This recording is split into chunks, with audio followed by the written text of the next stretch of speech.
giardino di risate interrotte.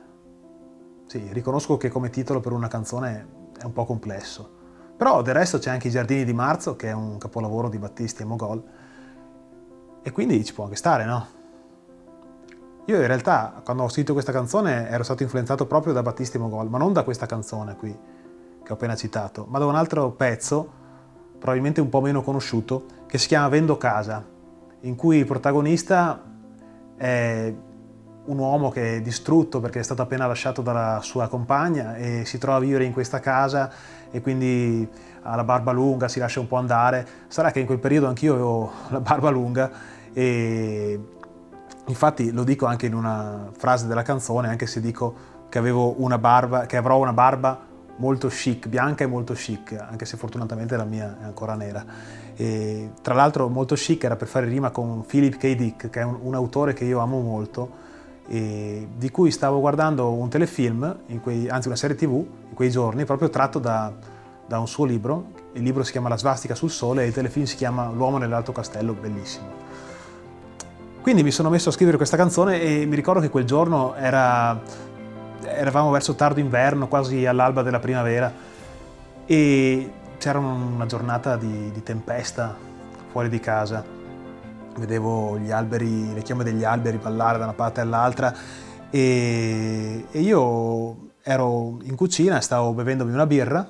Infatti la canzone inizia proprio dicendo sapore di birra gelata e il ruggito del temporale, quindi ho semplicemente descritto quello che stava accadendo in quel momento e quello che stavo facendo, e poi da lì è nata la canzone, che aveva appunto vari riferimenti, come ho spiegato anche prima, tra cui un film anche che avevo visto a tarda notte in uno di quei giorni. Io vivo molto di notte, scrivo di notte, e era un film che si chiamava Un uomo a nudo con Burt Lancaster, un vecchio film anni 60 in cui più o meno succedeva la stessa cosa che succedeva anche in Vendo casa di Battisti, e quindi tutte queste cose mi hanno un po' influenzato.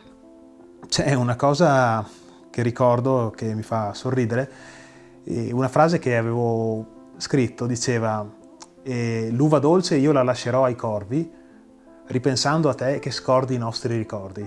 Ecco, questa è una cosa che mi è accaduta veramente, perché un po' di tempo fa io in giardino avevo piantato una vite di uva fragola e un giorno sono tornato a casa e non ho più trovato l'uva, e al momento ho dato la colpa alla vicina. E invece lei mi ha spiegato che erano stati i corvi. Mi sembrava una cosa assurda, in realtà è andato proprio così, erano stati veramente i corvi a mangiarmi l'uva. Dopo ho scoperto che era questo, quindi ho inserito questa frase nella canzone, l'uva dolce io la lascerò ai corvi. Quando sono entrato in studio di registrazione e ho fatto sentire la canzone a Nick, il mio produttore, a lui non piaceva questa frase, non gli piaceva la parola corvi, non lo so, non gli suonava bene, e io non volevo cambiare la frase, e questo mi fa pensare che probabilmente chiunque scriva testi, poesie, sente le frasi che scrive un po' come tutte figlie proprie, no? E quindi se ti chiedono di cambiare una frase ti sembra una cosa orribile. In realtà probabilmente non è niente di così orribile, ci vorrebbe anche un po' più di elasticità, magari anche da parte mia, in questi contesti, però è un ricordo divertente, ogni tanto ci penso. Adesso vi faccio ascoltare proprio Il giardino di risate interrotte e sarò accompagnato da Nicola Albano al pianoforte, il mio produttore che l'ho menzionato anche prima, e alla chitarra da Luca Marini. Buon ascolto.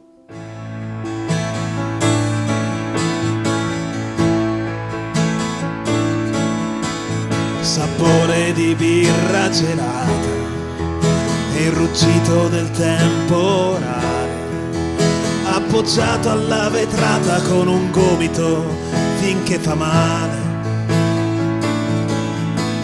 Se solo avessi più coraggio, forse crederei nella magia, e non so se può dare il faggio la mia nostalgia. L'uva dolce io la lascerò ai corvi, ripensando a te che scordi i nostri ricordi, e l'erba crescerà più alta come in un libro di Philip K. Dick, crescerà una barba bianca e molto chic. Quei ragazzi in fondo al viale si sussurrano promesse d'amore. Lei è una donna che svorazza il vento e due occhi di mare. Un prurito arriva da lontano, ma è una vecchia canzone d'amore. Nel giardino di risate interrotte nascon solo le more. Ed il dondolo si arrugginisce di noia. No, no, no, scade l'alba il tuo profumo, anche il tuo latte di soia. Oh, ma che sottile ironia, è un sorriso il mio di rimpianto. Ah, guardando questo spazio verde cui temevo tanto.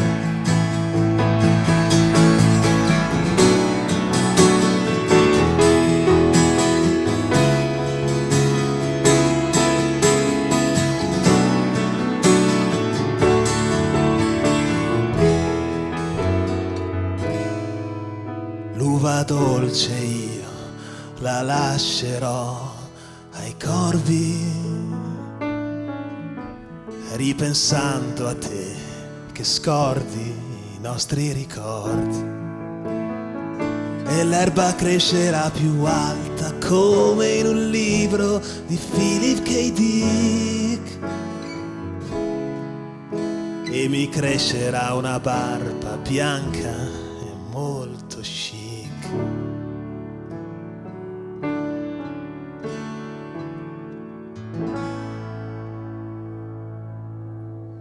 Bene, spero vi sia piaciuto questo viaggio nel mondo delle mie canzoni e vi do appuntamento alla prossima destinazione e alla prossima canzone. Nel frattempo vi invito a seguirmi su tutti i miei social, Instagram, Facebook e ovviamente YouTube. Allora vi aspetto alla prossima puntata. Ciao!